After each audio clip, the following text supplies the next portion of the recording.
and say, shit, where did I go? Hi everyone. Hi, I'm using the virtual background because I didn't clean the room again today. I don't really want to air that. So, how is everyone? I know it's late. I wanted to stream earlier, but I just had so much shit to do around here today. So, shut up, Aaron. Shut up, Aaron. And yeah, so, but I have tomorrow off again too, so maybe I'll stream again earlier tomorrow. Well, no, we'll see. We'll fucking see.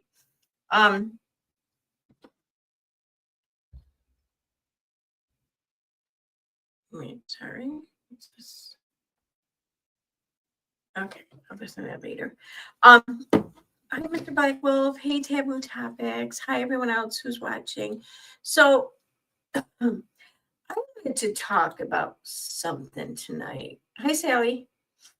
And I'm going to do this a little bit different in a weird way because I have to. I want to kind of commentate on a show I watched. And I can't really play it, like not even just the sound, because otherwise I'll get struck, because it's only been out for like a day or so. But it's an actual TV show on was it Identification Discovery, I think. So the name of the show is The Curious Case of, and it's the episode on Bam Margera. And holy shit. Okay, so I'm going to try and fill people in here as best as I can, okay? So, because I covered this, I did like a 2-part series, I think, on this. I'll put a link to that in the description later. But, so, okay. So to try to explain the players here involved, okay? You know, I should probably pull up pictures though, huh? That might help if there's visual aids. So, starts off with the main characters, I guess you could say, and it's a true story. I know, I get it, they're not characters, but this is just how I like to describe it. So one of whom is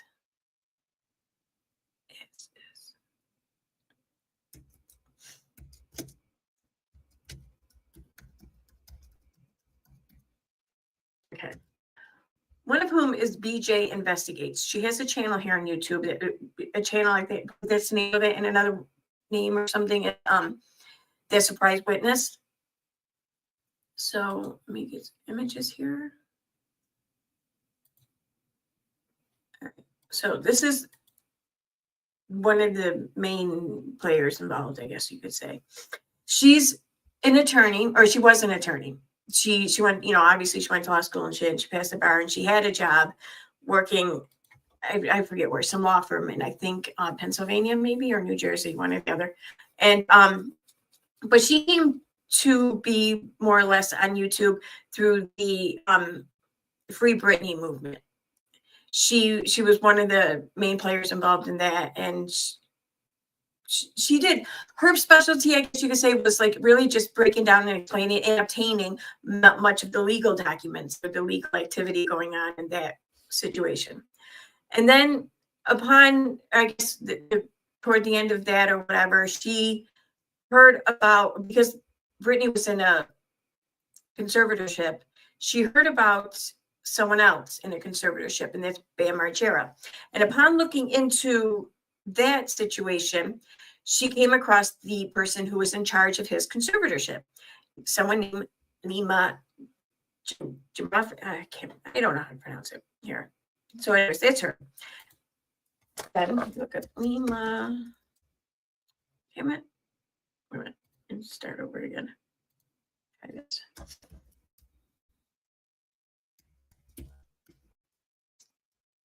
Okay, yeah, there it is.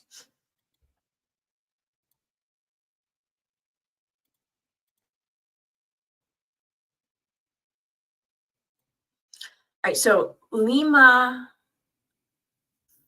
Jeremovic. I believe that's how you pronounce it. So, and so she discovered that this Lima chick here was in charge of Bam's conservatorship. Well, upon looking into Lima, she also discovered that Lima was said to have been involved or in charge of someone else in much the same way. This woman named Amanda Rabb.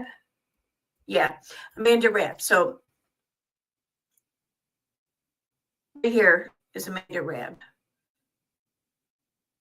I'm going to pull that up here.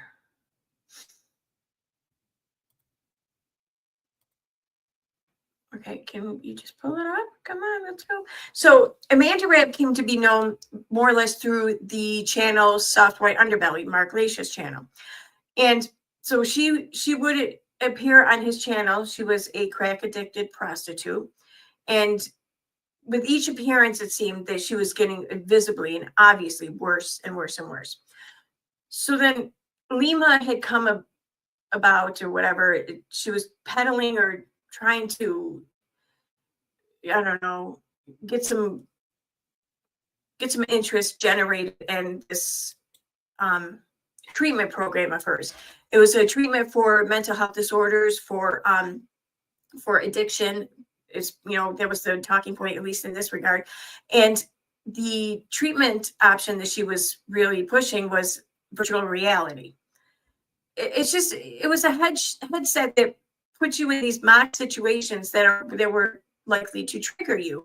So I'm guessing to like acquaint you with that feeling. So when you went out in the real world and you found yourself in these situations, well, you've had practice, you know. In the company she was heading for this was Aura, AURA.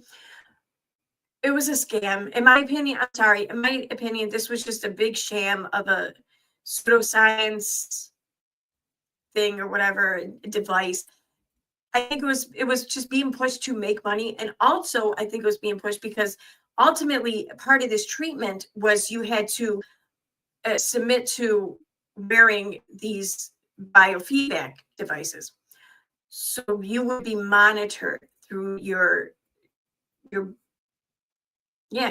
just biofeedback, like through your heart rate, through your movements, through your like hormone levels, possibly. I don't even know exactly everything that it monitors, but heart rate's a big part of it. And it would track you for patterns so that they could depict or estimate you were likely to relapse, or you were likely to have a psychotic episode. You were likely to harm someone or yourself. You know what I mean? But the thing is, though, is that's really, I don't think we're anywhere close to being able to, safely affect such a treatment. People are far more likely to abuse this kind of situation and thus cause a lot of harm. And it's humans, though. We're corrupt. Anywhere you find humans, you find corruption. So until and unless some sort of safeguards are in place to avoid that happening, I don't think that this is something that could be, safely supported. But here, let me get up here too. So this is Amanda Rabb. This is her and her addiction. So anyways, Lima was pretty much instructing Amanda's father on how to get a conservatorship. And by some event or whatever that happened, Amanda found herself in court for assault, having allegedly assaulted her own father. And Lima approached the court offering to be Amanda's conservatorship, but I guess the court ultimately turned her down on that. So instead, she approached the public defender and the DA or the DA or whatever, the prosecutor, and came up with a solution of sorts. If Amanda agrees to enter into this drug rehab, one that just happens to, support and use my special form of therapy, then she will, just submit to treatment. And isn't that what everyone wants, is to see her get help and yada, yada. So Amanda was put in a situation to either stay in jail for however long you'll be there for, or just submit to, some drug rehab, and then you'll be free to go. So of course, like anyone else in this situation, they're going to submit to the drug rehab, which Amanda did. So she went away to someplace in Nevada or whatever, because, oh yeah, that's right, she's from LA, I think. So she went away to this rehab place in Nevada, and she came back on Mark's channel a couple of times, and she was sober. I think she was sober. She looked and sounded so much better and sober. She put on a lot of weight, but I mean, sobriety oftentimes does that. So, and then all of a sudden, Mark and Amanda do an episode where they announced that Amanda had passed away. she was in the treatment center and thought she was sleeping peacefully, and they walked in and sadly she passed away. Well, a lot of bullshit went down as far as that goes. Like, Lima ended up reading like the coroner's report, but it wasn't actually the coroner's report. It was a bunch of bullshit information, which BJ had ended up discovering by doing a FOIA request or just requesting a copy of the report.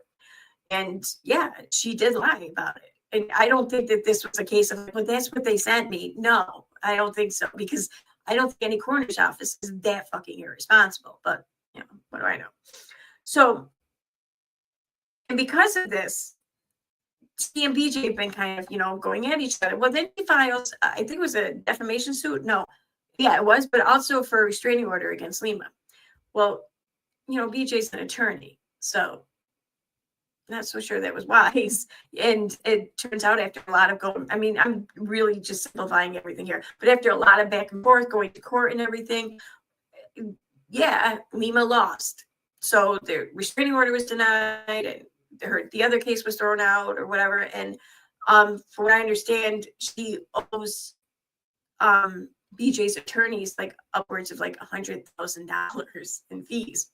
That was one of the rulings, I guess, from the court. So then here comes this, I don't know, this TV series. Here comes Identification Discovery. They're to oh no, I'm sorry, I'm skipping over a little bit. So while she's looking into all this and fighting with Lima, and she's looking into this conservatorship with Bam and everything, because Lima was actually his guardian. Their family awarded Lima to be Bam's guardian, and she was dictating what and where, you know, choosing his treatment and everything, just ruling his life. She did not have control of his finances, though. I think that is an important part to point out.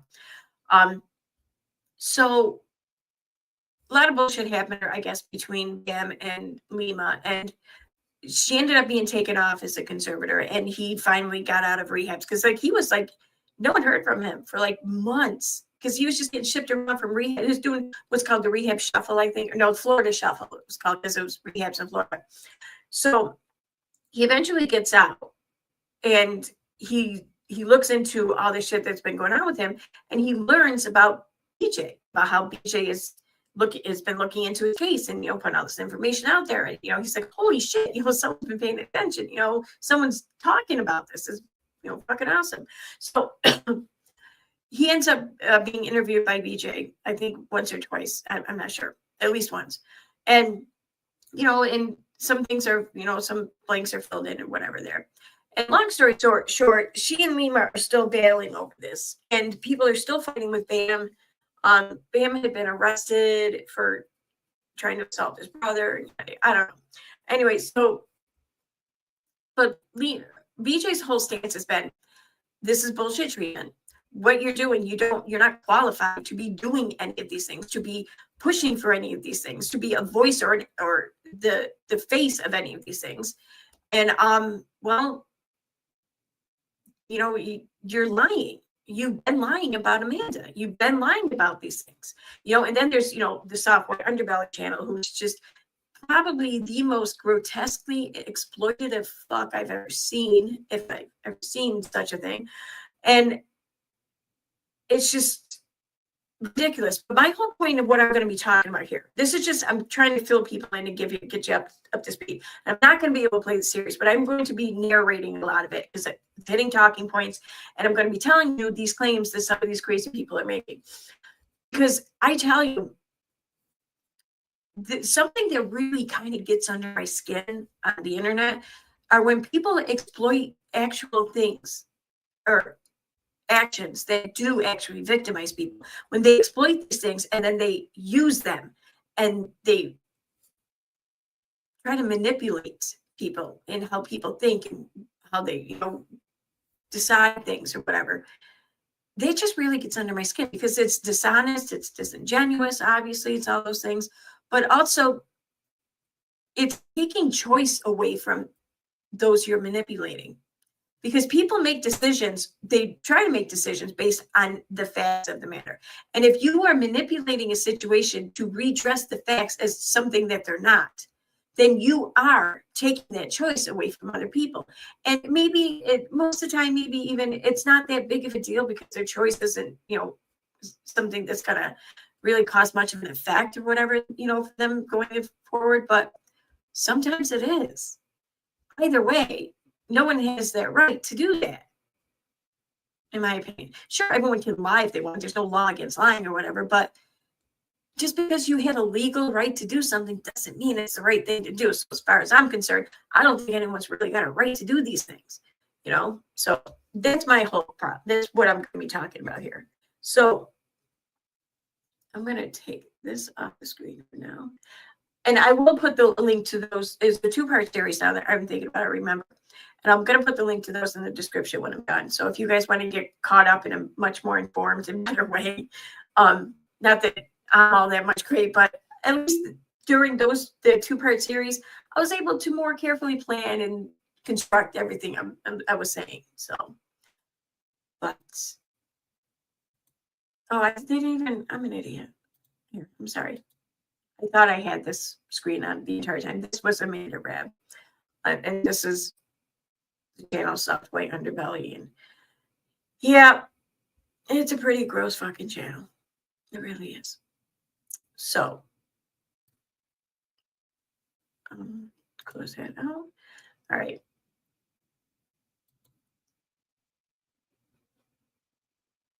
I have to play this on my phone though, because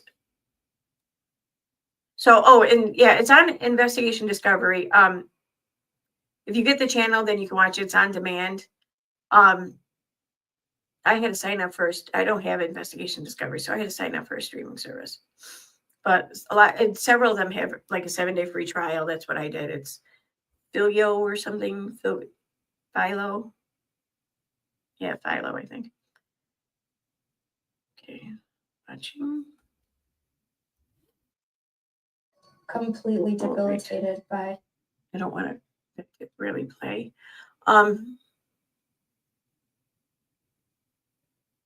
So what I'm going to be talking about here primarily is these ridiculous claims that Lima is making and her family. Oh, yes, it's another thing too. Oh my God. So Lima has two sisters. They're twin sisters. They're a couple of years younger than her. Apparently they used to be like big YouTube personalities or something. I never seen or heard of them before this shit.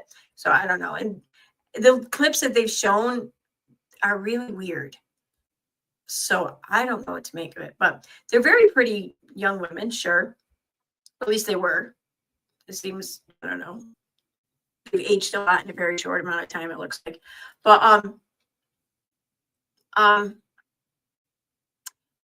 there's a lot of weirdness there. I don't really know how to explain it. Like the family, they're from Canada, but not originally. I want to say it's like Eastern European or something, like Serbia. I think that's in the East. I don't know. I want to say that that's where they're from originally. And then they moved to Canada, and then they came into the United States or something. And I don't know how to explain it. It's a very weird. All of them, they're very strange. You'll see what I mean as we go forward a little bit. Refresh. Okay, I'm just gonna play it in here.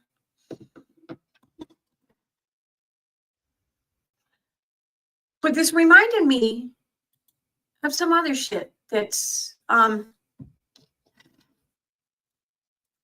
witnessed.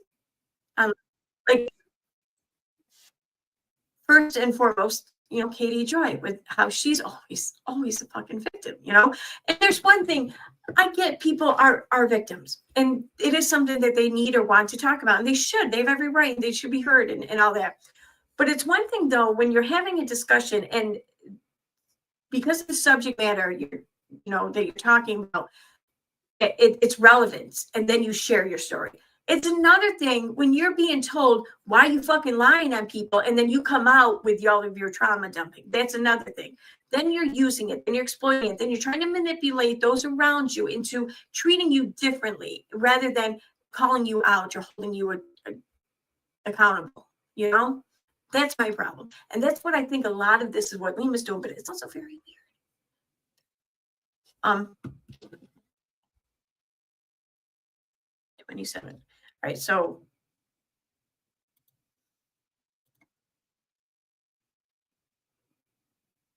and this little documentary thing, it really kind of tried to paint BJ in a negative light. I mean, if you didn't know about any of this shit, you might walk away thinking, well, she's just fucking crazy, you know, but that's not the thing. And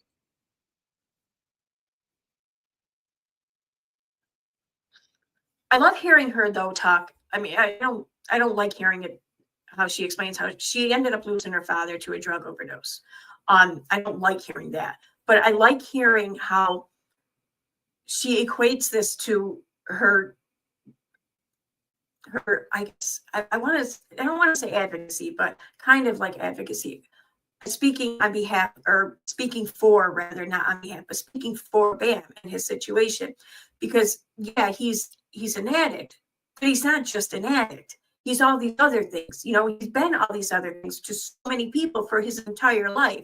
So to just whittle him down to just nothing more than an addict right now and treat him as such, well, that's just really gross, you know? And she explains how the compassion she feels like that is by and large due to her experience with her father. Um, I hear that,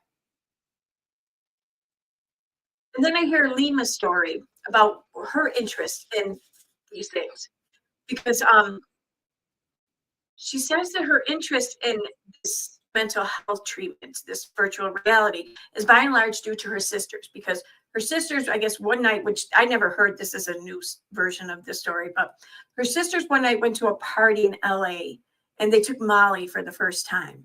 And after they took Molly, they thought that they entered the gates of hell or something. And they kept hearing the voice of God, because that's who you hear in hell, right? I mean, it doesn't even make sense, but whatever. I digress. And then after that point in time, they were just never the same again. Like they were hearing voices all the time. So they were diagnosed with schizophrenia or whatever. And they would have these like manic episodes and shit. Which, I mean, I do know that schizophrenia will kind of manifest in your like early 20s usually, sometimes up through your late 20s. But I don't know. I'll be honest, I've done Molly. I don't really see that doing that to people. Like you can have a bad trip on some drugs, but I don't see how anyone can have a bad trip on Molly. All right, it might not be right, but still, though, the whole thing just sounds kind of fishy to me. So when she says that this is her reason for caring, for getting involved, she also says what my point when I was started talking about this. She tells the story of their childhood. How there was a family member. She doesn't say what relation it was, but there was a family member who abused the three girls, and always, and used to harm their mother too. And she starts crying about it. And then she starts saying how like Scarface and Godfather were her favorite movies growing up. She imagined herself having that kind of power and control over people. I don't know. I get wanting, I could see like that kind of power and control over people who hurt people, you know what I mean? Or over her abusers or whatever. But it's like she went a little too far with that. I don't know. I don't doubt her story. So I mean, whatever. But yeah, the whole Godfather, maybe I could see, but Scarface, I don't know. Anyway. Can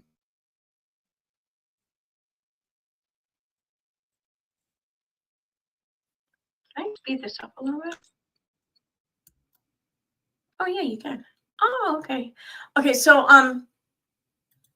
and this show has like this woman narrator. They show her on the screen, and I don't know who the fuck she is, but she might be kind of an idiot. I don't know. But she presents herself as to be a bit of an investigator to get to the truth of the matter here or whatever. And so she looks into this technology of Lima's, and there's a complaint on it or something. And I don't know, I think that the complaint might be kind of bogus, but I mean, I don't think enough people have really used this or been offered this as any form of treatment for there to be any actual complaints on it. Because her website for this company and for the technology is down. It's been down for quite some time. In fact, for a lot of it, I had, back when I did my series, I had to use the Wayback Machine to even pick it up. Okay, so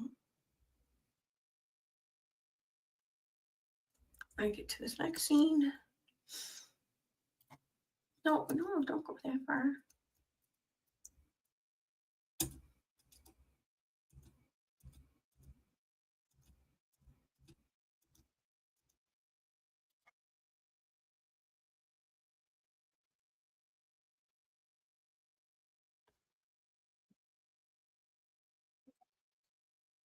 So this woman narrated, though, to say, I think Lima may be coming from a good place, but Elizabeth Holmes was coming from a good place, and she totally compares her to Elizabeth Holmes, which I don't know. I kind of thought that it was accurate, maybe. Yeah, I would say it was accurate.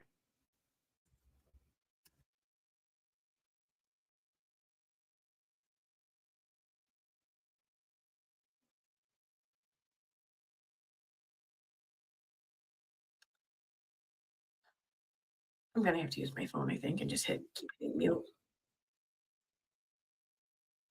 Okay, and like BJ explains, like her problem with this is it hasn't never been the software or whatever. It's been the corruption and the lies and she explains too in the beginning how it's the fact that she's not qualified.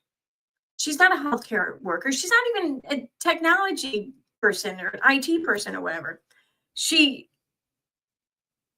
looks like she's a swimsuit model. And I hate to say that because I mean, pretty people are smart. I mean, I know that. But no, seriously, they are. But like, she doesn't talk in any way to where she's educated in any of the relative fields of study. So, I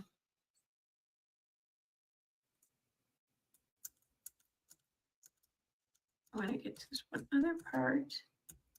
Okay, so because BJ has been reporting on this or doing videos on this and calling out Lima and finding her lies and her inconsistencies and making them obvious and known to people, then and BJ's had a pretty good following on YouTube, for example. Many of her followers and such have taken it upon themselves, which I think we all know as viewers, you know, people do that. People will take things a little too far, a little too seriously, and they will take it upon themselves to try to affect something, which don't ever do. Okay. I'm going to say this again. I say it all the time. I do not want anything said or done by me or whatever on my channel to have any effect in anything anyone else does going forward. I don't want to affect your decision in a good way, in a bad way. I want to have no effect whatsoever. Don't let my words affect anything you do. I want to say, but so some of her followers have really kind of taken it upon themselves to start commenting to Lima, leaving her comments and, you know, insults and threats. I would call them threats and such. And that's never okay. Never okay. I have no doubt that probably a good majority of them are legit. Some may be manufactured, but I say the good amount of them, most of them are legit. That's just how it goes. You know, people are assholes. No excuse, but I'm not surprised is what I'm saying. So um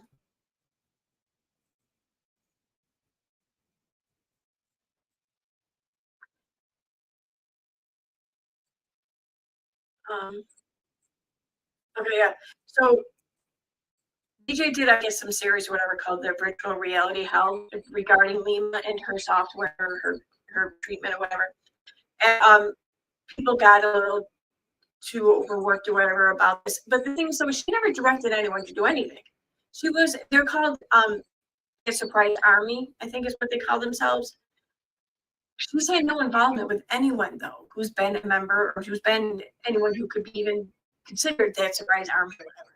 She's never been talking to anyone anywhere about this or she's never requested. In fact, she's made it clear over and over again. I've heard her say this. Don't fucking do anything. Don't fucking do it. Just don't. You know? But people suck, you know? And here's where this manipulation shit comes in that I've noticed. So there's this one part about 40 minutes in They're interviewing Lima at what seems to be her house, okay? Which confuses me though, because she and her mother say in this documentary or this show, whatever, that they feel scared and they're always on the run because of BJ's followers, how they're always harassing her and always threatening her. And they're showing up and everything. But it looks like she's at her house here for this interview. So I'm kind of confused. Do you have a home or are you on the run? I don't know. But she's reading off the messages and everything she's gotten. And I don't, like I said, I don't doubt that a good amount of them are legit. But she's doing this in a way like she's showing it off. Like she's like, these are just the ones I got from today. You know? And it cuts to this next scene where she's standing in her house holding a bat, talking about how like she's had people come up to her in public, you know, they confronted her, they spit on her, they pushed her or whatever. And she said people showed up at her house, and then they show her standing in her house holding this big giant axe. I think it's an axe. Pretty sure it's an axe. But yeah, if she would have put it on the ground, it'd probably stand about 4 feet, maybe. It's a long axe. And she says that, yeah, this is my favorite weapon. I keep it under my bed. I just feel so much safer and secure when I have this. She's like, and plus it matches my dress. And it's like, what the okay, first of all, if you're that concerned about your safety, that's the worst fucking weapon to have, especially considering how strong you're not and how quick you're not with it. I mean, even a really strong and in shape man's going to take a few seconds to be able to swing this at someone to have an effect or have any kind of defense. You know, you might as well throw a balloon or something, you know, because you're not going to get far with it. It just doesn't seem logical. It seems like she picked a weapon that made her look as, you know, which she thought was as cool as could be and really tough. And plus it matched your dress. So, the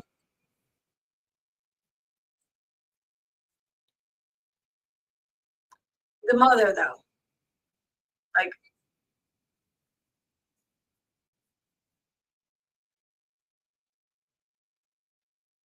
so I skipped over one part here. Now, while BJ was looking into Lima, she discovered there was this file or police call or whatever from Tulsa, Oklahoma, regarding Lima's sister. Yeah, I think is her name, DIA or something. So basically, it was the mother, Linda, and Dia, I believe is her name, one of the twins. They were in the house, and Dia allegedly attacked the mother, tried to strangle her, and was having a manic episode, they keep saying. So the police are called. And there's body cam footage of this, which BJ had ended up obtaining and played much of it, I believe. I don't know how much of it, but played a good amount of it. But here's the thing though, in these body cam recordings, you hear the daughter talk about how she's being sex trafficked by the mother and just she's been assaulted, you know, in such ways. And the police, upon hearing this, just assume that she's crazy. And they seem to do no investigation or inquiry into any of these claims. Instead, they just hear what the mom has to say and just run with that. Now, it sounds like, too, the family's quite pissed off at BJ for having obtained this and put it out there, because they try so hard to twist this back around and BJ toward the end. So anytime they show the mother's just always talking about how BJ's done this, BJ's causing this, BJ is making us feel unstable and just affecting us all mentally, and it's ruining our lives, and we can't do anything because of BJ and her lies. Well, she didn't lie about the police call. The police call happened. She didn't lie about anything that was said in this police call because we all heard it. But Lima, in one part in this show, or this episode, says that the daughter, Dia, ended up again having a mental break or whatever because of BJ's spread of misinformation online, and that how Dia's been working to get this content removed from the internet. Well, but it's not misinformation. Like BJ didn't spin some story, based on what she heard. She just played what she heard for everyone else to hear. That's it. I mean, she may have given some, like, she may have speculated on some things and it made it clear as her opinion or what, this or that, but nothing is a statement of fact by any means. So it's weird, though, to hear Lima keep insisting that this is from her misinformation that she spread, but it wasn't misinformation. Yeah,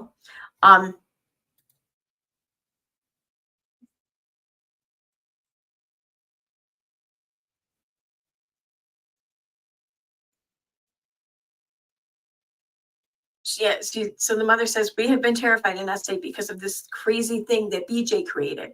She didn't create it, though. I mean, and this is a perfect example, in my opinion, of the Streisand effect, because Lima keeps trying very hard to convince people that, she didn't do the thing she did. She didn't say the thing she said, just, she's trying to change that narrative so hard that people are like, well, wait a minute here, where I really, much like any other situation on the internet, I really think that if she just kind of left it alone, it would have gone away by now. But, but now there's a lot of people asking about Amanda Rapp's death. I mean, I don't think Lima's to blame for that, obviously, don't get me wrong, but I do think that there's questions, though, that should be answered as far as that goes. It probably was natural causes, but I mean, when people are caught lying about it, you just don't know. Oh yeah, her weapon of choice, she calls it, that long thing.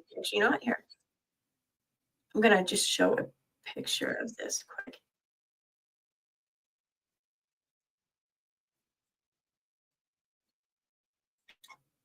Okay, so I'm just gonna show the screen here real quick so you guys can see it. She's explaining how she feels. I don't know, I just feel really safe with this. This would be my weapon of choice. I just feel really safe with an axe that would probably hinder her more than anything. But see, that's her holding the axe. Crazy, huh? I don't know. Okay.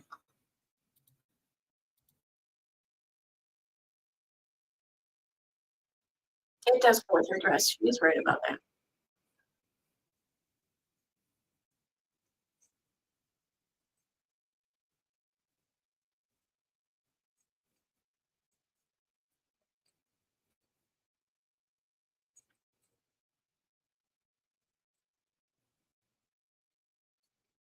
So the big problem with her, I think, for a lot of people is the fact that she does seem to have lied about Amanda Rapp's death. And it's like, it's pointless too. Like, oh, so here it sounds okay. So Lima said that the coroner's report said that Amanda had died from a seizure disorder.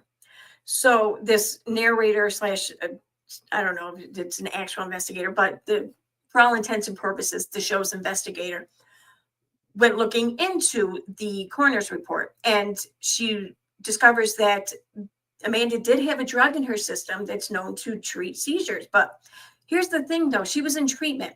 The drug she had in her system is like a universal treatment drug almost. Like, I can't speak for alcoholics because I don't know much about that, but like pretty much any like drug treatment center, if you're in there for drugs, you're going to be prescribed what's called Neurontin, or it's also gabapentin something. I don't know how to pronounce the actual name of it, but it's supposed to help with like withdrawal and stuff like that. And maybe it does. I don't know. Um, but almost everyone who goes into a detox or a treatment center and that provides medication will be prescribed that. It's just something that's offered to most addicts. So it may very well be used to treat seizures, and I don't know anything about that, but it very well could be. But seizures or not, chances are she would have been on that medication regardless. That's my whole point. So I don't think that that's really something that can be given as a clue as to whether or not she had a seizure disorder. Um, so yeah. So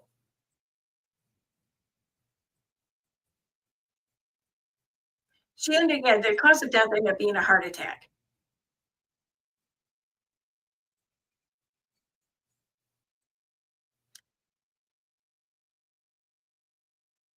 See, I didn't catch that before. So this investigative of sorts just really did a stretch there, saying, well, she was given the seizure medication, so I don't really know if we can. And who knows? Maybe she had a seizure disorder that gave her a heart attack. I can't really say. I don't think we can really say that Lima's lying here. But she flat out lied because the coroner's report never said seizure disorder. She said it did. That's the lie. So even if this investigator is right and the seizure disorder led to a heart attack, the coroner report didn't put it down like that. So she lied. Like, okay, whatever. Oh, and Steve O's in this too. I'm a little sad about his take on this because he seems to be Lima's like biggest cheerleader. So let me give it past this.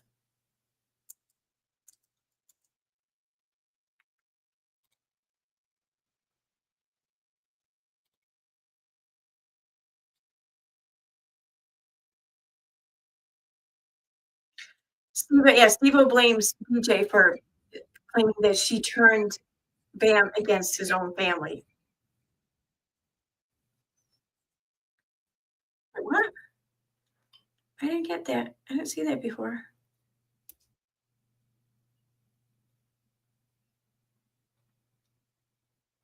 There's a scene that looked very strange just now.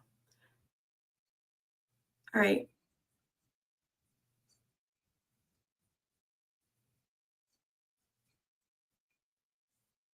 Oh, it's someone doing virtual reality. Okay, that's one of the biggest things that really just makes me give that look. Lima's talking about this virtual reality treatment and how she went about discovering something, some new treatment that would help her sisters because her sisters would go into these treatment centers and they would get addicted to medications. To which I have to ask, what the fuck are they being given? Because no treatment center is going to be, unless it's like a benzo, there is no medication really that's going to addict anyone in a treatment center. But I don't know. That even doesn't seem right to me. But she makes it sound like they would also require such a treatment because of how they're always addicted to things or whatever. So, and she explains how she discovered this treatment. She didn't discover virtual reality, okay, but she says that she discovered this use of it for treatment. But she didn't want to give it to her sisters to help them on their journey. She felt that would be selfish. So instead, she went to go see Mark Lacia over in Soft White Underbelly and asked his viewers to, hey, vote who you would like me to give this to. Who's the worst fucking person who's been on here who needs the treatment the most? And she learned about Amanda Rabb and thought, that's who I want to give it to. Not her sisters, who the whole reason for her doing all the things she's done for God knows how long. The source of the reason for her whole mission. No. They can wait. She doesn't want to be selfish now. Now she's going to use this for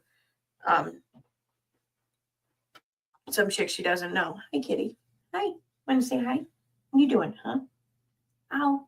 Okay. All right. No, you're gonna go back down this way. Go, go, go, go. There you go. All right. So, but that just seems so weird to me.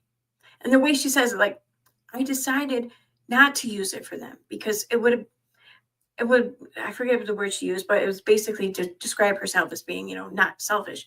It would be so much better for me to offer it to someone else. And it's like, I hear that and I think, okay, so you didn't trust the treatment, you didn't trust this shit, so you don't want to risk it on, you don't want to use your sisters as guinea pigs. That's what it sounds like to me, which is fine if that's what it is, and you say as such. No, get off the desk. No, come on, kitty. So, all right.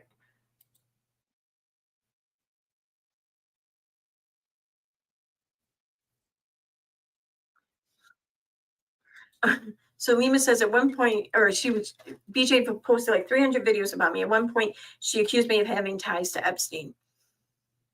I don't recall her ever doing that, but I haven't watched all of her content by any means. But so who knows? But I don't know. I just get this feeling like that.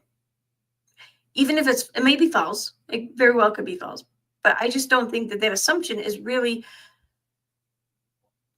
um unexpected. That's all I'm gonna say. I don't know why. I can't say why. It's just a gut feeling. I'd be kind of curious if she did.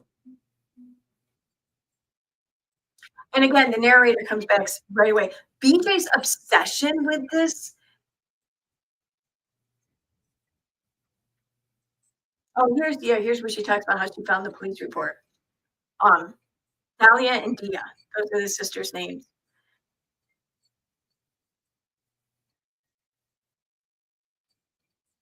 Yeah, I guess they had a successful YouTube channel, but they just disappeared. I've never really seen the YouTube channel. I just seen screenshots of it. I don't know.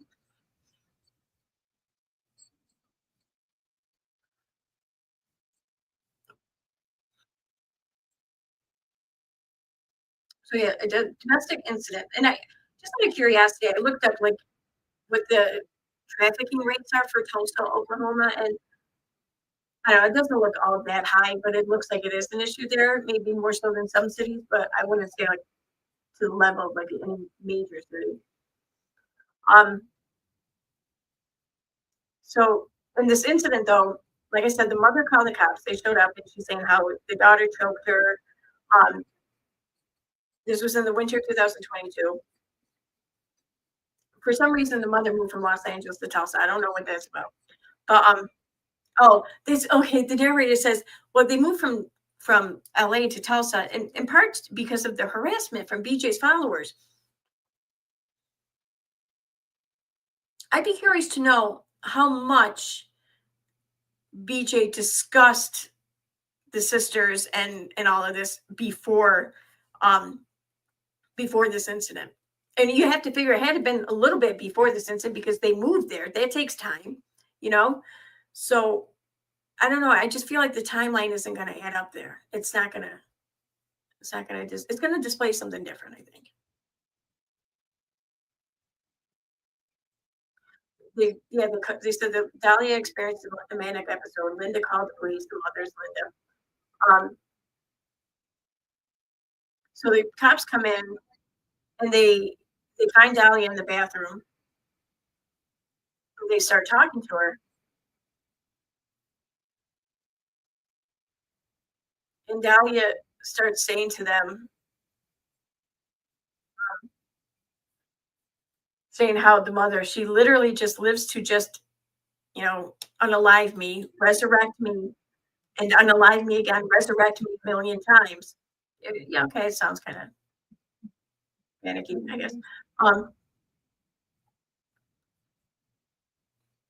yeah, it does seem like she was experiencing some sort of mental health situation, but she went on to make these alarming allegations, and she said this. I just feel like I'm being R 24/7 because of the S trafficking stuff. Um, and did we cut away from that? Okay. So yeah, Dolly's accusing the mother of trafficking her. And says that the mother needs to be in jail. And Dahlia even says that she tried to report Linda before to the police, but nothing came of it. And the daughter's saying to the cop, the trafficking's illegal. It's illegal. And the cop's like, yes, yes, it is. And she's like, well, why is it allowed to happen to me though? If it's not allowed, why is it being allowed to happen to me? So, and yeah, and this all could be a mental health delusion or something like that, no doubt. But like BJ points out here as well, like no one looked into it because what if it's not? Sure, most likely it is, but there's a small chance that it's not. Why would you just ignore that? Because if that small chance is true, then it's a huge thing to ignore. You know? So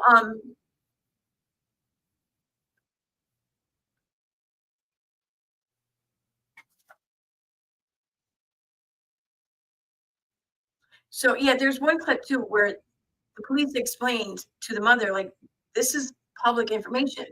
The public has a right to see these body cam images or whatever, the video. And I thought it was weird seeing that. I thought it was very weird that the mother's asking the cop about this. She wants secrecy. She doesn't want this to get out.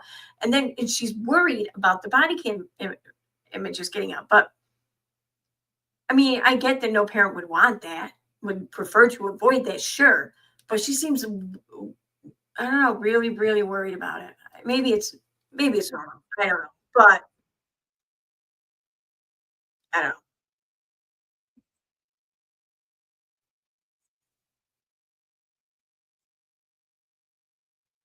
know. And they're showing like this one person who I guess is like a big player in that surprise army who doesn't seem like she's quite all there either. Like she seems a little crazy. But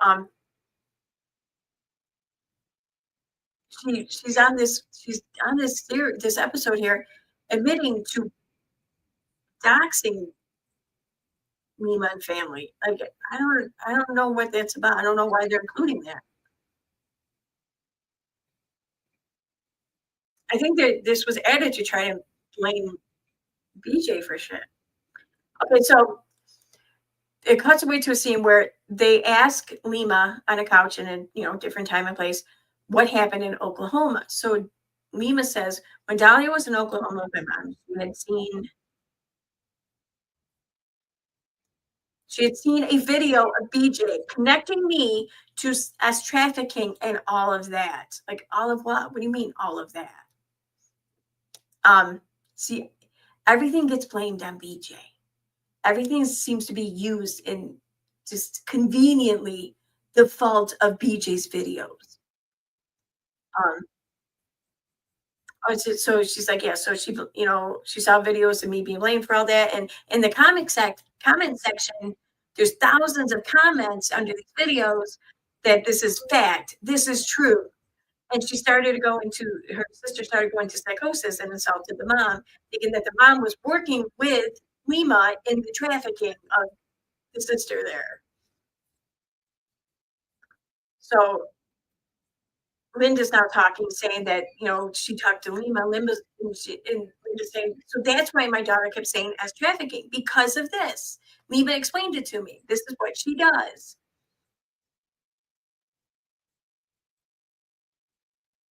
So and they're saying how it was disgusting of her to have done this, but I don't. I could be wrong on this, but I don't really recall BJ saying much about as trafficking until having obtained this body cam footage, but I could be wrong. Like I said, I haven't watched like a huge amount of her content. But then the narrator comes back on saying how it's really irresponsible and dangerous of BJ to be saying this without proof or whatever. BJ's words pushed the sister over the edge. That yeah, she had mental health problems, but it was BJ who pushed her over the edge, shifted the perspective or whatever. Oh no, that's right. All right, it's about this right.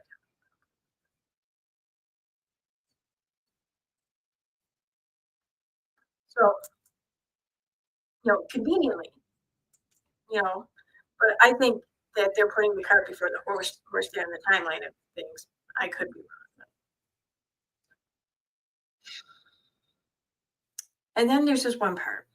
They have members of the surprise army talking, or like two members. One of them's a male, and he's explaining how he had a shift in perspective at that point. He started thinking that BJ was in fact the instigator, and the Lima family is more the victim, and then he compares it to almost like a cult, with a cult leader, how and this I think is where it applies to all of us on YouTube. He's saying that a YouTube content creator talking about something can clearly just express like their viewpoint or their opinion on things. And because it's like a cult leader situation, then the viewers are going to take that information and run with it, like as if they were just instructed to do something, but that's not the case. Well, that's kind of crazy. Like there's always going to be people who think that they hear or see something, or they've got a message or whatever in some sort of media. I mean, the guy who shot Reagan thought that that's how he could impress Jodie Foster. There's always going to be those people. But I mean, whether they hear it or they see their delusion either on TV or print or in a billboard or whatever, they're going to be there. So I don't think it's really accurate to compare anything like this to a cult and leader and followers in a sense, because, well, I mean, then you're saying that any show really could have the same effect, and to expect it. And this is what's bothering me, I think, about this show so much, is that it is putting entirely way too much blame for anything that's allegedly happened on the content creator. When, if anyone really believes that, then why the fuck haven't they bitched or complained about any of the news before, or any of these investigative shows, or these interviews with like Barbara Walters or Diane Sawyer or whatever through the years? Why isn't no one's really put any kind of focus on that? But here they're putting focus on it. And don't get me wrong, I do know for a fact that content creators can cause harm, yes, but we have things in place to combat that. We have like defamation cases, or the ability to sue someone in that regard.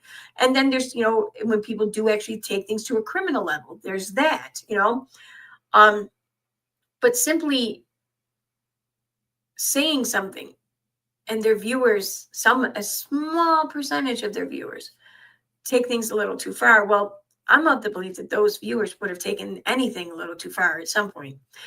And so I think the majority of the responsibility when it comes to things like social media falls on us as viewers, because this is entertainment. The people we're watching who are giving us information, they're there for entertainment. They're not there as an investigative journalist. And the more that they try to insist that they are, the more harm they risk doing. Okay. Even in BJ's regard, she's an attorney. Okay. But I don't think I would quite trust her in an investigative journalist kind of way, because, well, though she may be very intelligent and, have much legal knowledge, that's not the area in which she was trained. I'm going to more or less watch her for entertainment.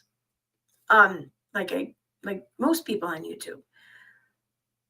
And I think that that's important, that viewers just kind of need to remember, and myself included, because we're all viewers. I mean, anyway, if you're on YouTube, you're watching something, so you're a fucking viewer. I don't care. So yeah, that's my big thing there.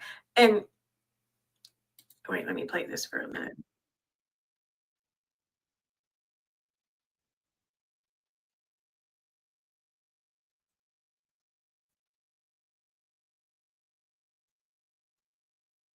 Oh, this guy's talking about how he started really feel bad for Lima and her family, and I'm looking at him like, yeah, you had a feeling, all right, but I don't think it was that. I think it was something else.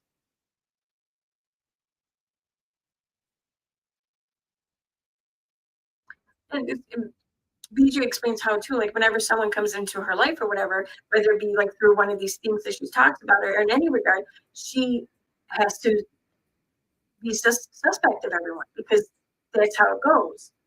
Um,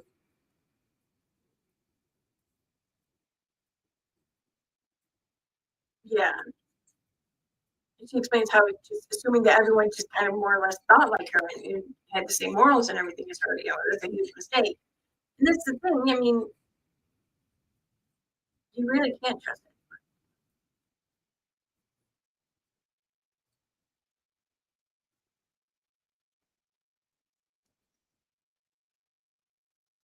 See, this part of here I think is true. They're explaining how BJ's initial interest in this, coming from a place of is Lima, qualified to do these things that she's doing and to be these things that she's being. And this dude's explaining how like that's a very valid place to come from. And I think that that is how it started, but now it's turned into something different. Well, no shit. That's going to happen when upon looking into something, you learn more about it. So yeah, it's going to probably change your perspective and even your motivation.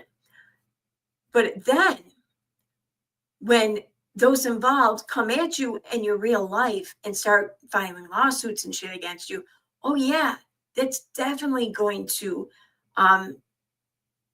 make your interest in this a little different, because now it's personal. They've made it personal just by you talking about it and pointing out the things that they said or did. And they're coming at you like this. And then they try to silence you. Yeah, then shit gets personal. And so, and I feel like this is just a really grotesque way of gaslighting by acknowledging that that these things occurred, but then blaming the person for reacting to them like they're wrong for that, or the way in which they react to it is wrong. That's really shitty. I'm just saying.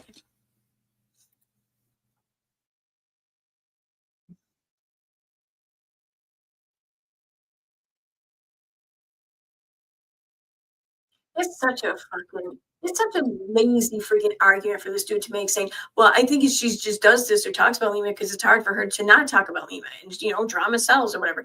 Like, really? Really? That's what you think is motivating her, is drama? Really? Okay. Because this is YouTube. There ain't no fucking shortage of drama on here. If you want to be all about the drama, you can do it by covering more than one issue very easily, more than one person very easily. It's everywhere.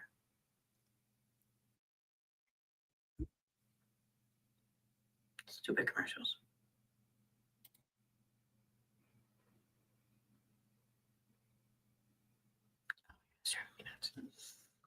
All right, so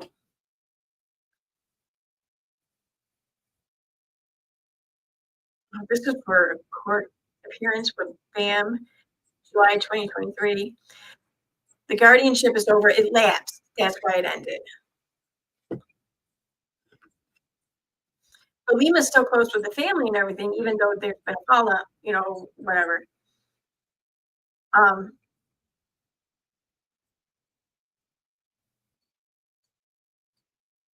they're sort they're still trying to get the court to freaking send Bam into treatment and shit like that. And here's the thing, Bam knows he needs help or whatever, but he, of course, like most addicts, he wants to do things his way. And I'm not saying that it's right or wrong. I'm not saying that. I don't know. But I am saying that that's his fucking choice. It's nobody else's. Um,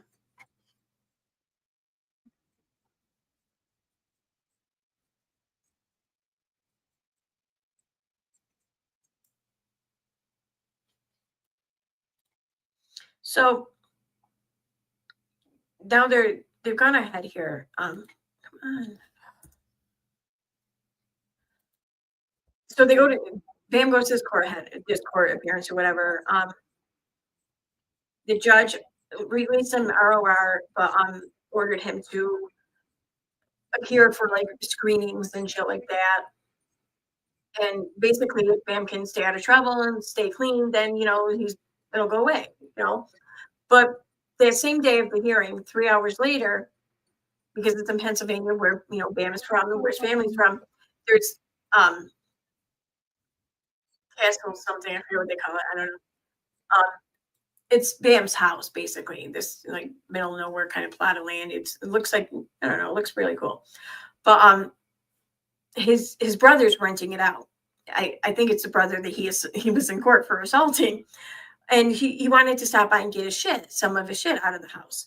Well, Lima is there. Lima ends up calling the cops, and she wants a police presence there, basically. And because Bam had threatened to just run the gate down, and was threatening all these things or whatever. And the police, the dispatch is like, okay, well, when do you expect him to show up? And she goes, oh no, he's already here. So Bam's already there, peacefully grabbing his shit. And Lima's on the phone telling the cops how he's threatening to run shit down and everything and do this and that. That, like, why are you doing that? Like, if you still feel like you need police presence, they're fine, but explain the situation accurately. Don't have cops coming in thinking that they're going to be coming upon some crazed lunatic or whatever who just like drove over gates and shit. That seems kind of manipulative and disingenuous, in my opinion. So this is being filmed apparently too.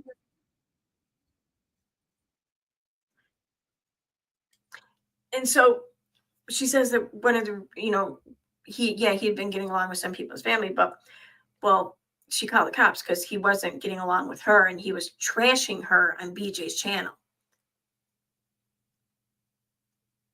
Mhm. So she's happy to say that she called the police because of this, just to keep the peace.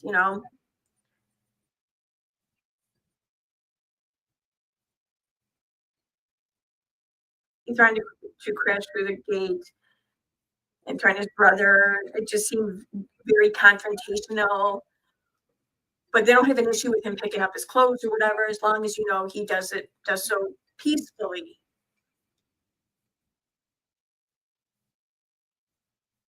And they asked, okay, so do you have an ETA on his arrival? Oh, he's already here.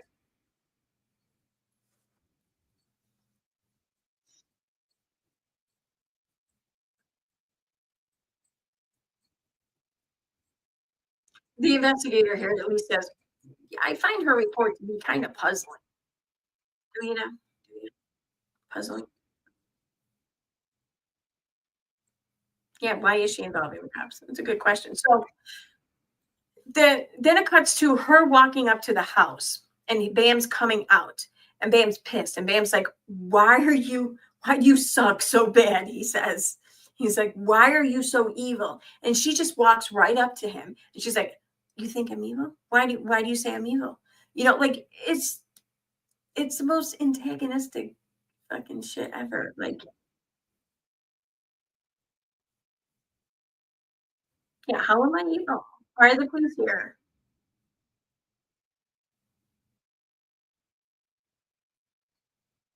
And she just stands there like wanting to keep interacting and having this confrontation. That doesn't at all give me the impression of someone who wants to see things de-escalated and this person get help. No, that's someone, by appearances anyways, who wants to make him lose his shit.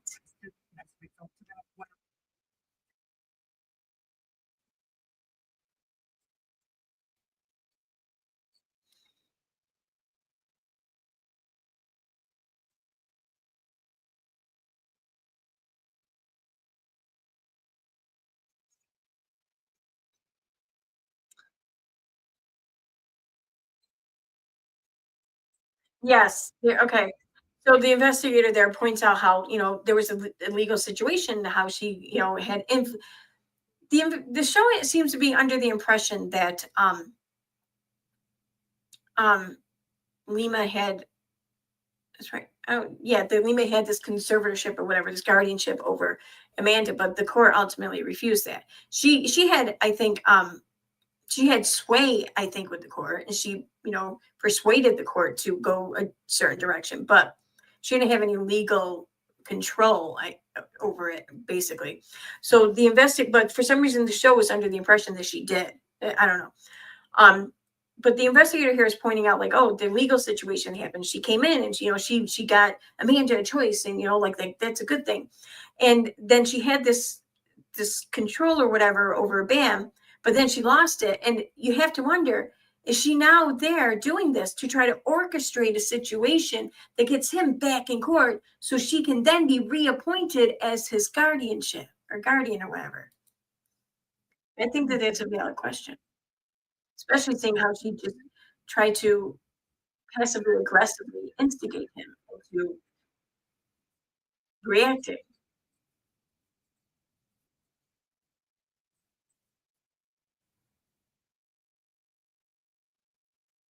This part here, it's right towards the end. It's Long Beach, California, May 13th, 2024. So it's less than a year ago. And it shows Lima with a producer, with one of these. This shows here a producer and one of her twin sisters, Dia. They're looking for Dahlia. They say that she's gone missing. Okay, and it's going to cut away to the mother and Linda there on screen, and Linda saying how Dahlia's been missing for like 12, 13 days or some shit like that. So apparently, what had happened was Dahlia had, I don't know, an episode or something, and mind you, the one who had an episode, I think it was the one who had the episode in Tulsa was Dia. I'm not sure now. It's very confusing. Anyways, Dahlia though, in this situation here, she's the one who has the episode, and she ends up in treatment, and she was supposedly allegedly doing very, very well in treatment. And then one day she just disappeared from treatment, which apparently that was 12 days before the filming of this here. So it took 12 days apparently for the sisters to come together in LA. The mother wasn't there. But the sisters came together there in LA, and they're now hitting the streets to go looking for Dahlia. So they're driving around, and I don't know, it's something you gotta see, because the one sister sitting there in the front seat, she just, I don't know, there's something going on there, but and I don't think it's like concern. I think she is concerned, but that's not what I'm picking up on, anyways. So they're in Long Beach. They're looking for the sister. They're looking for Dahlia. They're talking about how they're worried about her, and they're hitting the streets, and they're handing out flyers and shit.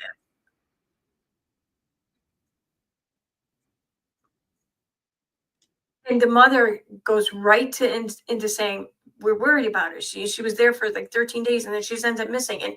And on the top, what BJ did to us now, it feels like so much worse because the daughter's missing, likely because of what BJ did to them. It's so much worse. She doesn't know what happened though. Lima then starts saying how Dahlia was really dedicated to working on herself. She was making progress. Um, she was working on getting all this internet shit taken down, meaning like the body cam footage and everything. And then Lima says Dahlia was mortified when the body cam footage was released. She reported it to YouTube several times. It would be removed several times. But then BJ kept uploading it back up every time it was taken down. The nail in the coffin was when BJ turned Dahlia's mental health crisis into a music video. I'm unaware of any of that. Seriously, I don't know I don't even know what they're talking about. So then it cuts to Linda, and the producer's asking Linda, the mother, "How are you doing?" She's like, "I can't sleep, I can't eat, I feel like a nightmare." Myself, her sister Dia, she's losing her mind over her sister.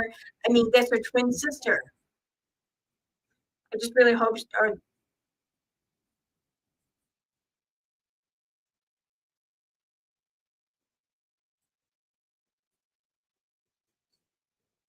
so they show them on the streets again looking for. Oh no, the mother is there. I apologize. I didn't think that the mother was there because they kept showing her someplace else. But the three of them are there on the streets. And the one sister there starts panicking. So they're in the streets, they're handing out flyers, just saying there's a reward, if you have any information. And then they show this one guy talking to him. His face is blurred out. But he says, "I will search the downtown area by the library. There's some bathrooms in the back, maybe there." So, and then like Mima starts saying like voiceover, "I don't think I would find my sister faster if we posted on the internet." Because with the amount of chaos and misinformation that the surprise army has created, led by BJ, we would be getting all these people flooding in and saying, "Do you know that Lima's a sex trafficker?" See, they're just completely twisting anything and everything in their life like this. And like, I mean, by Lima's own admission, her sisters had issues.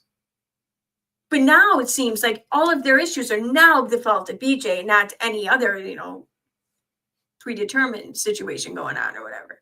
Now it's not the Molly anymore.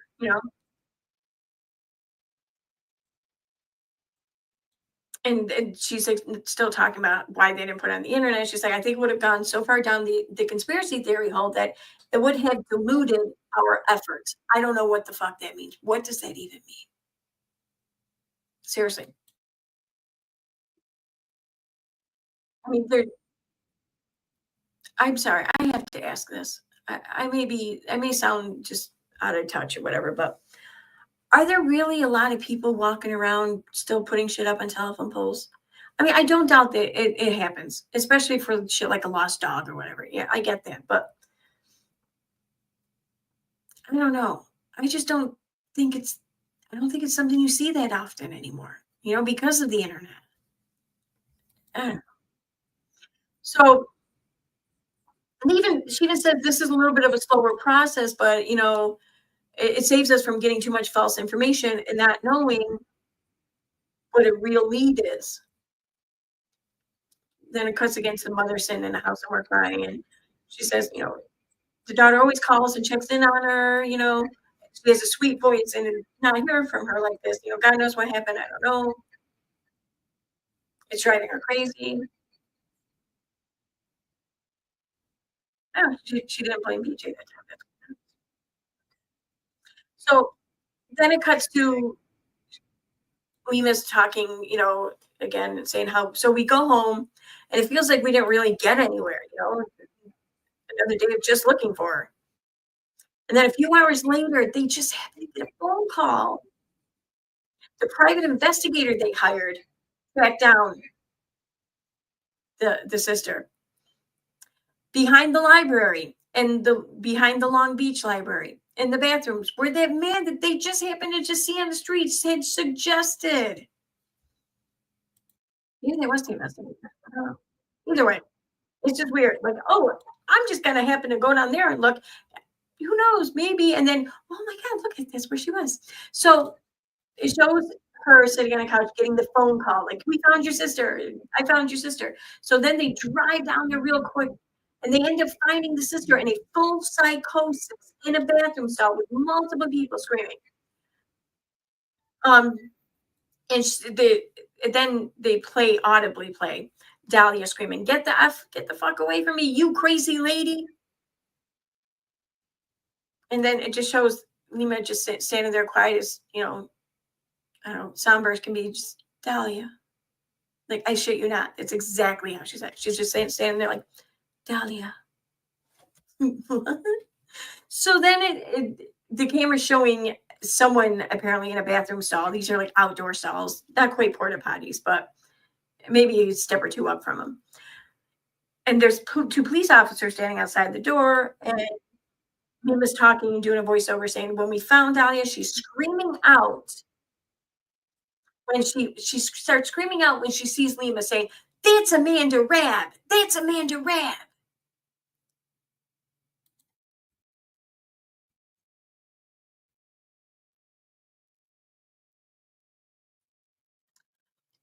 And then Lima says, she was repeating stuff from BJ's videos.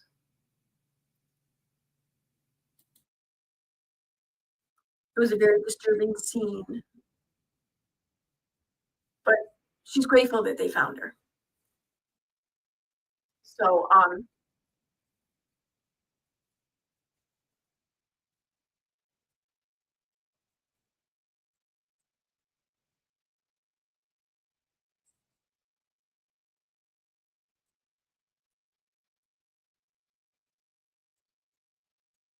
then it cuts to the investigator saying, remember when I said speech has consequences? Well, this is what I'm talking about.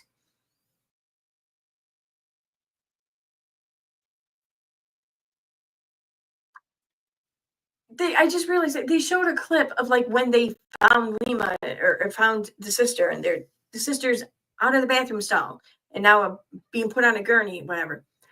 She looks very pretty, all cleaned up, nice hairstyle, this pretty blue dress and everything. I don't know. I just feel like someone in full psychosis just wouldn't look all that put together. But I could be wrong. I could be incredibly naive and ignorant by saying that. I admit.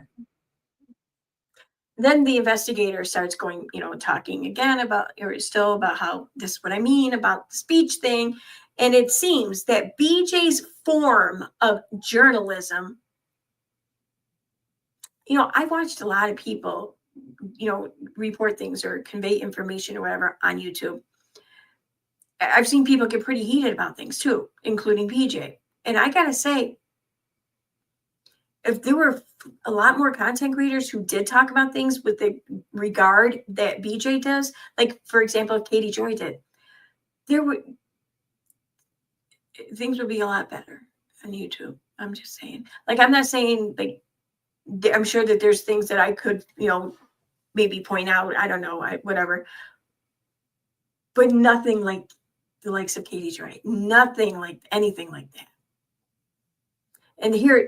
And knowing that how much worse Katie Joy is than BJ, knowing that, and then hearing this investigator of sorts say the things that she's saying right here is just, it's like, oh, you think BJ's bad? Oh, honey, I got someone you need to go watch. Like, yeah.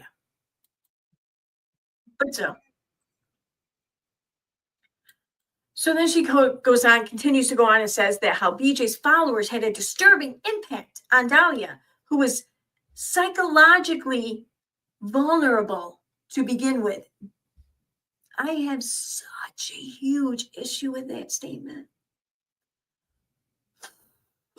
That's not the responsibility of a content creator, of really any of us. Like, if you go out of your way to be a dick and fuck with someone, that's one thing. But if you're just doing shit normally,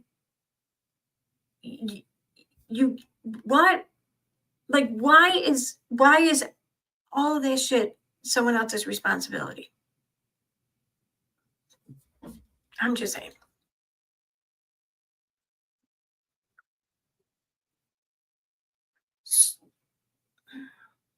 Now, when the investigator of sorts here first started saying the things she's saying, it seemed like she was putting the blame on BJ's followers. But now she says it's due to careless speculation and how it can cause real harm. Well, that doesn't sound like something that the followers are getting blamed with. That sounds like now this investigator of sorts is blaming BJ for this shit. So this episode is trying to frame things up in a very sneaky way because this narrator, investigator, whatever, seemingly is on BJ's side oftentimes. But when you really when you do like a comparison, the things that she seems to be in support of by BJ are really kind of in disguise because she's not all that supportive, as you really pay attention. But the things that she's even seemingly in support of aren't really that big of a deal. But she treats BJ a hell of a lot more than she offers any kind of support or, validation. And she doesn't really drag Lima at all, but she definitely validates the fuck out of her. So this whole show here, this whole episode is like some giant PR attempt on behalf of Lima. Now, I don't know if people get paid to do these things. I do know that when it comes to PR campaigns like this, they happen all the time, and they happen very much in these very deceitful, trick out ways. So why not start happening on cable, like almost blatantly in our faces like this? Because they left so much shit out of this. Like, so much of the shit that Lima had done, they didn't even acknowledge, like not even a little. Especially like how she got into this business and what it is she was pushing and the whole data collection. Because I remember the one thing on the website that was promoting this virtual reality treatment the one thing that was being promoted at every turn was the data collection. The data collection from those wearing these biometric devices for the feedback. So, and this information is this collection of information of data could be used against pretty much anyone. It could be manipulated, I think, too. It could be sold off to like companies so they can even monitor their employees. It's like it's unlimited, really. Sure, there's a lot of good that could come from it, but you'd have to make sure that you had good people in charge of it. And well, we kind of got a shit record at that, both in ensuring that we have good people in charge of things and also just people being good and in charge of things. So, yeah, I think that's a huge, huge thing to be concerned about. And that's one of the first things I noticed when reading the website and all about Lima is that's what the product wasn't the virtual reality treatment. That was the gimmick. That was the pseudo product. The actual product was the data and the data collection. So yeah, that wasn't just like a perk that came along with the treatment. No, it was maybe the other way around. So yeah, and one example of why I think this is because some of the virtual reality footage was released or was seen and was shown in a video. And it was Amanda Rabb's venture or whatever through this virtual reality session. And in the virtual reality world, there was a billboard. And on this billboard was Bam Margera and his wife. Now, I'm not suggesting Bam's in on anything. No, of course not. I mean, look at the shit he's been through. Obviously, he's been one of the targeted ones. But it's almost like those designing the virtual reality world and thus much of the software almost had a goal in mind or a plan. You know, I don't know. Like, that's a little too coincidental as far as I'm concerned. So the investigator's still talking about the speculation can cause real harm thing.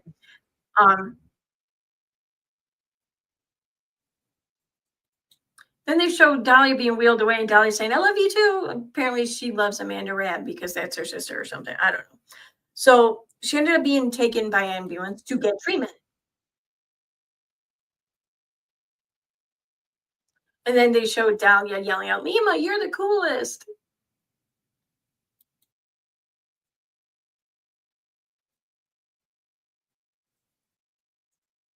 So then the investigative source says that when you compare these two women, you step back and you compare the two sides here. It's not just an interest in Bam that ties them together. They both have family members that struggled with like addiction and mental health.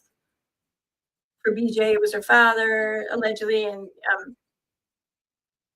and so the investigator saying, I really wanted to believe that both of them had good intentions, but they were blasting their messages and promoting themselves on the internet, which can be a dangerous place. And then she says, look, along the way, BJ's quest for the truth and desire to help the vulnerable appears to have shifted. And now the interests seem to serve her own. The interests she seems to serve are her own. And I disagree with that because from the very beginning of watching BJ, I think that desire, that interest in serving her own interest or whatever has always been there. I think it's there for every YouTuber, especially every monetized YouTuber. That doesn't mean that it's their sole interest or even their main interest, but that it is an interest. And it should be. They have every right for it to be. There's nothing wrong with that. In fact, I would seriously question someone's motives who's on here not monetized and putting all this work, energy, and effort into their creations and doing it for free or as a form of advocacy, because that doesn't seem like normal human behavior to me. I'm sorry, it doesn't. Now, there are some people here who I don't doubt are here just for the money, or by and large, mostly for the money. But someone can be here for both reasons, And I think that that's what it was for BJ. I think she became interested in any of the social media shit possibly because of the Free Britney movement. But I think that ever since she's been on YouTube, she's been here for her own self-interest as well. She should be. Should she not be? I mean, that just seems like such a crazy thing to say. Like BJ bad for not, giving herself away for free like that. What the fuck? So then it cuts to words up on the screen saying Dahlia continues to struggle with her mental health and addiction. Like this shit's almost over. So I'm going to laugh. Lima's company Aura has ceased operations. Lima has filed a libel suit against BJ that is pending. This was filmed obviously a while back, but this suit's no longer in existence. I think it was ruled in BJ's favor or some shit. I don't know how far it went. And Bam was subsequently arrested for violating his probation because he was found guilty of assaulting his brother. Okay, and then it cuts to like the next show or whatever. All right, I'm gonna go on over to chat now. I haven't been paying attention. I'm sorry. Where's my chapstick?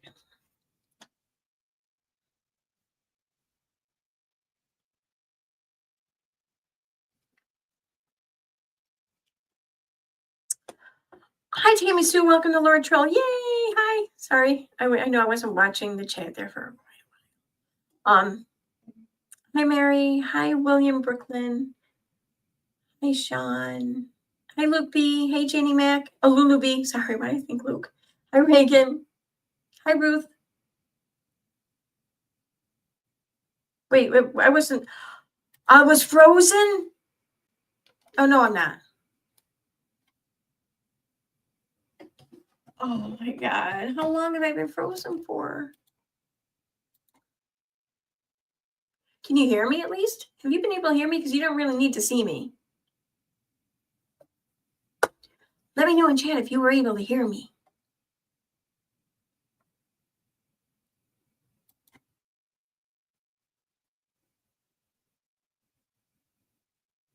Yes, reload.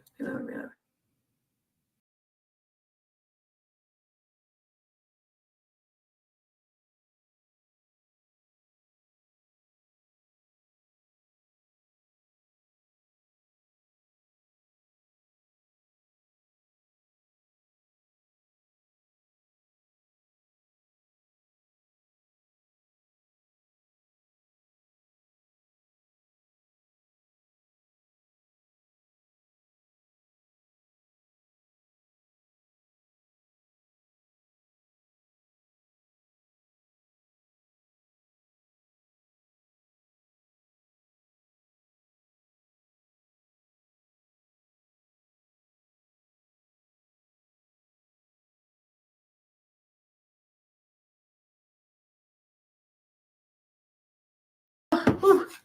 Awesome. I was worried you wouldn't be able to hear me. And now you got to see all my mess. Whatever.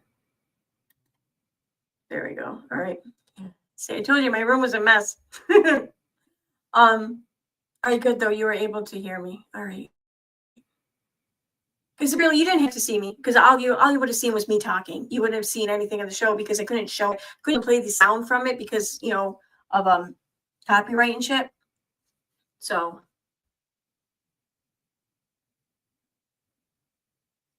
long as you can hear me, that's all that matters. And let me see here settings.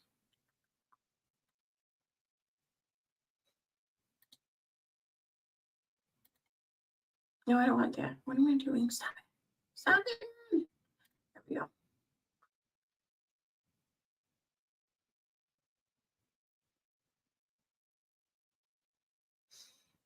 This thing takes forever though to fucking load. So yeah, so there's what I wanted to talk about. And it just, I don't know. I just watched it today a little while ago, or a few hours ago, maybe. And it was just driving me nuts. Just hearing them, like this whole thing was just like this big grand production to just show like this is all BJ's fault because she lied when she played accurate like body cam footage. There was misinformation that she spread about my sister, and that drove my sister into a psychosis. And, but I mean, well, then what drove the other sister into the first psychosis? You know what I mean? I think it was the other sister. I'm not even sure on that. But like, that's what I mean about this ultimate victimhood shit. Like, you have to lie to make yourself a victim, like a victim almost, because it's false. And why the fuck is this shit not working? Here, I gotta do something here quick.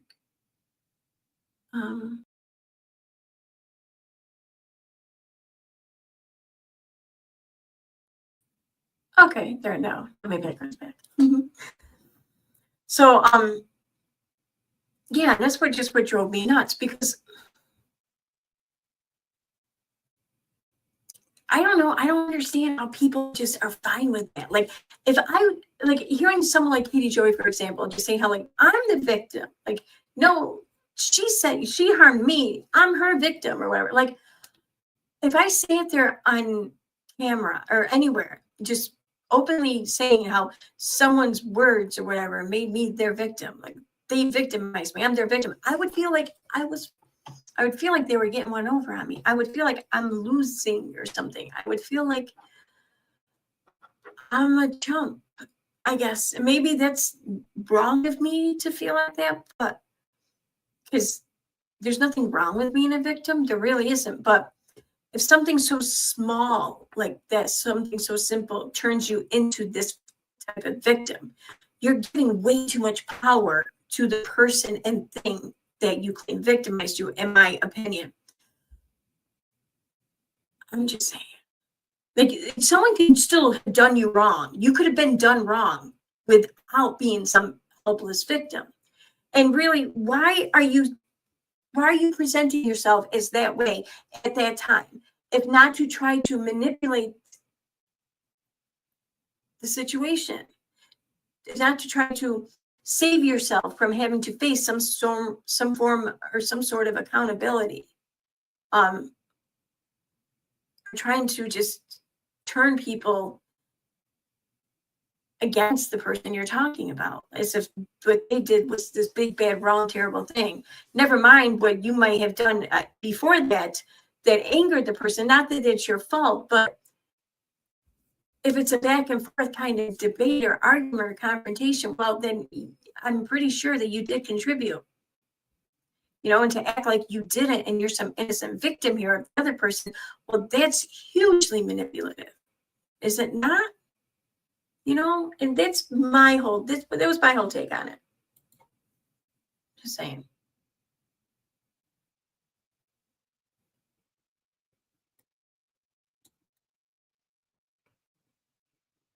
All right, there, I can see me back there.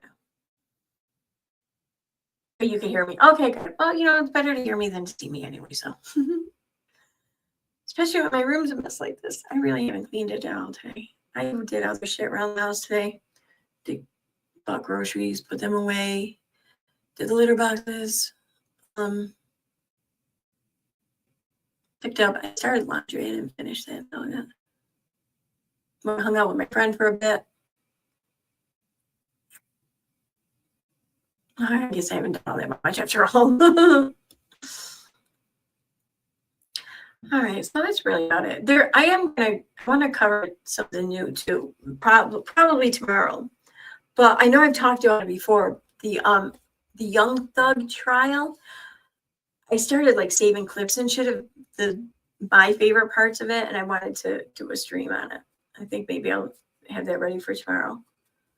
So, but on that note, I'm gonna get going because it's 3:17 in the morning. So, thanks for being here and listening to me and looking at nothing on the screen while you did so. But I'm gonna look for those the links I was mentioning about the 2-part series I did do on BJ and Lima and the whole thing. And I'm going to put them in the description. So look for them in about 5 minutes if you want to watch them and get caught up on things.